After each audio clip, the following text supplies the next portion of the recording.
moro no sudoeste de Minnesota com minha família. Eu tenho 3 filhos, um de 10, um de 9 e um menino de 1 ano. E meu marido fica em casa, é fazendeiro e faz o papel de mãe quando eu viajo. E, de fato, faz isso muito bem. Atualmente eu falo para cerca de 20 mil estudantes por mês por todo o país. Eu tenho aprendido muito com os jovens a quem eu falo. Tenho aprendido muito com eles e espero que hoje vocês possam aprender algo no tempo em que passarem comigo. Antes de eu começar a fazer palestras, eu trabalhei por 9 anos aconselhando em centros cristãos de apoio à gravidez em Chicago, em Minneapolis. E por 9 anos eu tive garotas que vinham ao meu consultório e diziam: Pen, se eu soubesse que isso me aconteceria, eu teria tomado uma decisão diferente. Mas ninguém me disse. Eu comecei a perguntar a essas garotas o que poderiam ter dito a você, o que alguém poderia ter dito a você antes de você tomar essa decisão que poderia ter te ajudado a fazer uma melhor opção. Após 9 anos eu percebi que havia muitos estudantes por aí tomando decisões sobre sexo sem ter nenhuma ideia das consequências que essas decisões teriam. Nós vamos conversar sobre isso hoje. Eu quero que entendam que eu não vim aqui para decidir por vocês quanto ao que farão a respeito do sexo. Eu não vim para isso. Eu não posso tomar essa decisão por vocês. Eu entendo que seus pais não podem fazê-lo, embora alguns gostariam de poder fazer isso. Eu cheguei a dizer ao meu filho de 10 e ao de 9 que quando fizerem 12 vou colocá-los numa caixa, trancá-los e alimentá-los por uma janela até os 19. Então eu comecei a falar em universidades e tive que estender essa idade para 24. Eu gostaria de poupar meus filhos da dor que vejo todos os dias, mas não posso. Só posso amá-los, dizer-lhes a verdade e esperar que tomem boas decisões. Eu vim hoje aqui para que nenhum de vocês possa deixar este auditório e, novamente, poder dizer a um médico ou conselheiro ou seu futuro marido ou esposa: ninguém me disse. Eu não sabia. Hoje vocês ouvirão sobre que decisão devem tomar, e só dependerá de vocês. Mas vamos tomar esse curto período de tempo para pensar bem sobre as escolhas que fazemos e as consequências dessas escolhas. Quero que me respondam. Onde os adolescentes hoje em dia obtêm informações sobre sexo? Onde vocês obtêm informações? Televisão. Essa é a fonte número 1, onde os adolescentes recebem informações sobre sexo. Televisão, filmes, música, a mídia. A segunda fonte mais comum onde vocês buscam informações sobre sexo é com amigos. De onde vêm as informações deles? Televisão, filmes e música. Temos problemas. A mídia diz a vocês: sexo é ótimo, é divertido, todos estão fazendo e não há consequências. Eu concordo em parte, é ótimo, é divertido. Se fazer sexo fosse algo como ter as mãos cortadas pelo pulso com um machado, vocês não estariam aqui, seus pais não teriam sido idiotas assim. Sexo é uma coisa boa, porém, nem todos estão fazendo. Isso é mentira, e existem consequências. Vejam, Deus criou o sexo. É incrível, é maravilhoso. Deus criou o sexo para ser parte importante numa relação. A intimidade que une 2 pessoas como uma só. Ele queria que fosse parte importante numa relação. E ele criou para nós. Ele fez o sexo incrível, contudo, ele criou com limites. E dentro dos limites, o sexo é ótimo. Fora desses limites é muito, muito destrutivo, é parecido com fogo. O fogo na minha lareira é uma coisa boa, aquece a minha casa e é bonito. O fogo no meio do piso da minha sala, porém, não é uma coisa boa. Pode incendiar minha casa e ferir minha família. É preciso haver limites. Qual é o contexto para o qual Deus criou o sexo? Casamento? Essa é a resposta certa. Porém, muitos jovens cristãos ao longo dos anos me disseram em meu consultório: mas nós nos amamos. E daí?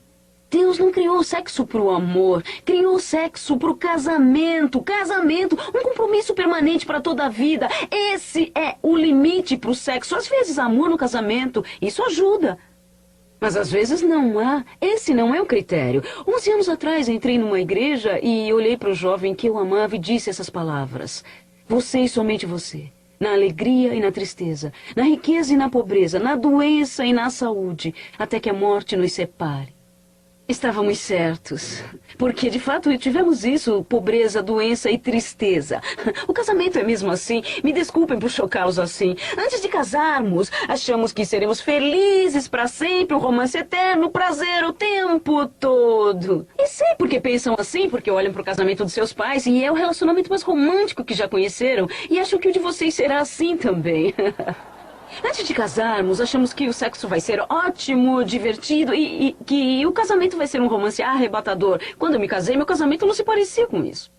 Eu olhava para o meu marido e dizia, meu Deus, tem que ser você, porque é a coisa mais excitante que eu já vivi. Obviamente, se há problemas, a culpa é sua. Talvez se eu te largar, arranjarei alguém melhor e terei um relacionamento perfeito, sabem disso? Meu casamento tem problemas, porque estou nele.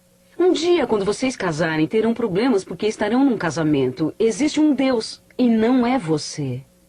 Você não é perfeito, nunca será, nem o seu cônjuge. Eu não disse ao meu marido 11 anos atrás, ficarei casada com você se... Eu não disse não ficarei casada com você se me tratar como espero ser tratada. Eu não disse ficarei casada com você se guardar suas meias no lugar certo. Eu não disse ficarei casada com você se não engordar 50 quilos nos próximos 10 anos. Não disse isso. Apenas me comprometi para o resto da vida. Apenas isso. Pessoal, essa é a condição segura para o sexo.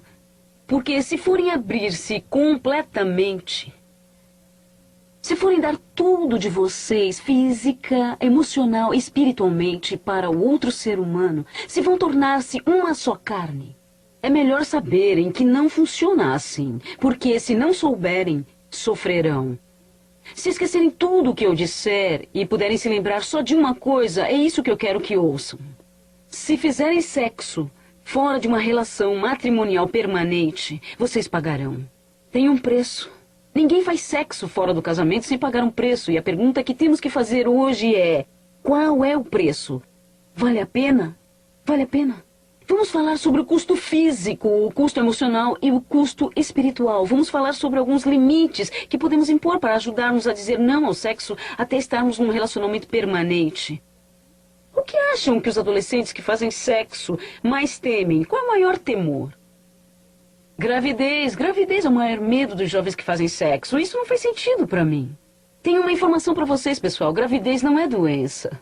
Vocês sobrevivem. Eu vi algumas garotas em meu consultório fazendo testes de gravidez assustadas. Eu olho para elas e digo, seu teste deu negativo. Elas ficam com uma expressão de alívio, como se dissessem, estou salva, não estou grávida, já posso ir embora. Espere um minuto.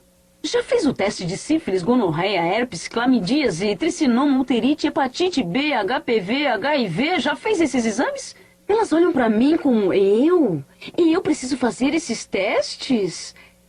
Está no meu consultório, achando que poderia estar grávida e não acha que pode ter alguma doença? Meninas, vocês têm 4 vezes mais chances de contrair uma doença do que ficarem grávidas. E, no entanto, vocês se preocupam mais com gravidez. Eu não entendo. Isso não é o pior que pode acontecer a vocês se decidirem fazer sexo. Porém, por mais de 9 anos, eu tive que dizer a garotas que o teste delas era positivo. E imediatamente elas queriam uma solução indolor e eu tinha que olhar para elas e dizer, suas escolhas nesse ponto são ruim, terrível e ainda pior. Essas são suas opções. Você tinha uma boa opção antes de fazer sexo. Agora todas as suas opções carregarão consequências para toda a vida. Não há um modo fácil de se livrar de uma gravidez não planejada. Abortar é doloroso. Mais de 80% das mulheres que fizeram aborto dizem que se pudessem voltar teriam tomado outra decisão. Não é como ir ao dentista e extrair um dente. Você não esquece. Eu conversei com centenas de mulheres 5, 10, 15 anos após terem um aborto que ainda estão feridas. Conversei com jovens com tendências suicidas, com anorexia, bulimia e depressão, por causa de uma experiência de aborto que não poderiam reverter. Não é uma escolha fácil. Essa escolha tem consequências.